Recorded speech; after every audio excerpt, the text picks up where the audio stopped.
Selamat datang di channel Denny Pinontoan. Ini adalah musim panen cengkih di Minahasa. Kalau kita ke beberapa kampung Wanua, Roong, kita akan menyaksikan keluarga-keluarga orang-orang di sana pergi ke kebun dan kemudian melakukan aktivitas memetik cengkih. Bahkan di Manado kita juga akan masih merasakan itu dengan melihat di beberapa tempat orang menjemur cengkih. Cengkih yang tentu dari pegunungan. Nah, di Minahasa atau lebih khusus bagi orang-orang Minahasa terutama, cengkih itu punya kisah, punya cerita. Ya, dalam sejarah kira-kira dia mulai ditanam abad 19, tapi belum menjadi komoditas utama waktu itu karena masih kopi yang menjadi komoditas dari pemerintah dengan sistem tanam paksa kopi di masa itu. Lalu kemudian kelapa. Tapi di tahun 70-an, ketika menyebut cengkih, orang akan mengingat suatu masa kejayaan dengan yang disebut emas coklat ini. Atau dalam bahasa sehari-hari di Minahasa disebut cingke. Yaitu ketika seorang yang bernama Didi Rasut menjabat sebagai gubernur Provinsi Sulawesi Utara. Dengan suatu sikap, dengan suatu keberanian politiknya, dia kemudian membuat kebijakan menaikkan harga cengkih di Sulawesi Utara. Dan orang-orang Minahasa yang menanam cengkih pada berapa tahun sebelumnya, atau mungkin ketika dia menanam cengkih pasca Permesta, merasakan hasil jerih payahnya, yaitu dengan menikmati harga emas coklat yang tinggi waktu itu. Itu berlangsung kira-kira sampai tahun awal tahun 1990-an, 80-an maksudnya, awal tahun 80-an. Sehingga ketika orang Minahasa menikmati harga cengkih yang tinggi waktu itu, banyak cerita yang masih terus diceritakan hingga hari.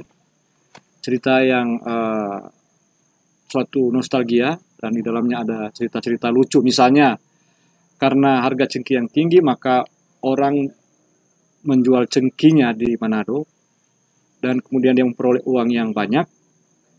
Maka setelah dia menghitung kebutuhan sehari-harinya sudah terpenuhi, sekarang kebutuhannya adalah barang-barang leks. Misalnya, seorang yang dari kampung yang belum dialiri listrik, kemudian untuk mungkin untuk menikmati jerih payah karena uang melimpah, dia ingin sama dengan orang-orang yang di kota membeli kulkas. Padahal di kampungnya listrik belum masuk. Karena nanti kemudian baru ada yang disebut dengan kebijakan pemerintah Orde Baru waktu itu, listrik masuk desa. Sehingga apa yang terjadi dengan kulkas ini ketika dia bawa pulang ke kampung? Ya tidak berguna sebagaimana dia adalah kulkas. Dia kemudian akhirnya menjadi lemari, dijadikan lemari. Atau cerita juga ketika perayaan pengucapan syukur, karena uang melimpah dari hasil panen cengkih, maka orang tidak hanya minum bir, tapi mencuci tangan juga dengan bir.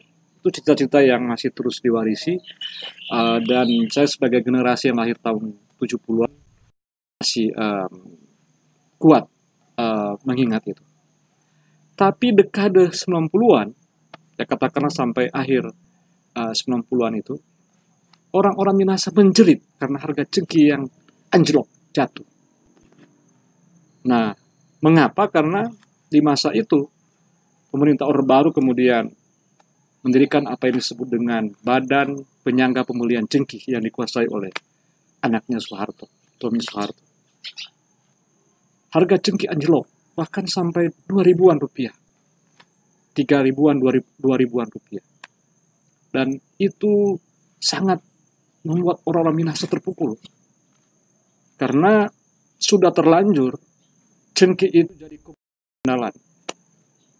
Apalagi sejak tahun 70-an itu, orang-orang Minahasa kemudian berpikir bahwa ternyata dengan cengkih kita bisa sejahtera.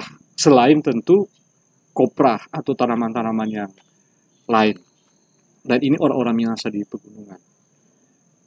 Tapi pasca reformasi itu terjadi pergantian rezim dari Soeharto, lalu kemudian ke Habibie, dan kemudian ke seorang yang sampai hari ini masih dikenang oleh banyak orang di Minahasa dan bahkan orang-orang se-Indonesia, yaitu Abdurrahman Wahid atau Gus Dur. Terutama ketika dia menjabat sebagai presiden dalam waktu yang sangat tidak, dalam waktu yang pendek, tahun 99 sampai 2001. Dengan dia menjadi presiden, maka kemudian dia membuat satu kebijakan yang sangat berat, yaitu antara lain menggugat menentukan dominasi BPPC dalam hal pembelian cengkih, dan kemudian membuat kebijakan dengan menaikkan harga cengkih. Nah, apa yang terjadi? Dengan kemudian Gus Dur menaikkan harga cengkih, maka harga beli atau harga jual dari petani ke pembeli cengkih itu 70-an sampai 80-an ribu. Dan itu sudah sangat tinggi harganya. Dan itu bisa sebanding dengan emas lah waktu itu. Makanya disebut dengan emas coklat. Dan itu di masa Gus Dur. Jadi ketika menyebut nama Gus Dur di kalangan orang-orang Minahasa, salah satu yang mereka kenang sebagai suatu bentuk kepahlawanannya adalah cengkih, menaikkan harga cengkih. Nah, panen cengkih di musim ini bertepatan dengan musim pilkada.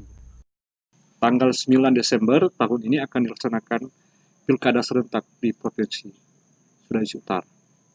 Gus Dur seorang presiden, jadi karena dia presiden, dia kemudian memiliki kuasa untuk menaikkan harga cengkih dengan kebijakan politiknya yang pro rakyat.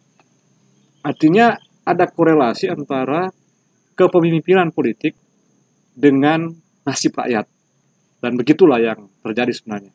Seorang pemimpin politik yang tidak peduli dengan rakyat, rakus, serakah, korup, dia pasti banyak hal yang akan dilakukan merugikan rakyat, petani, nelayan, dan lain sebagainya.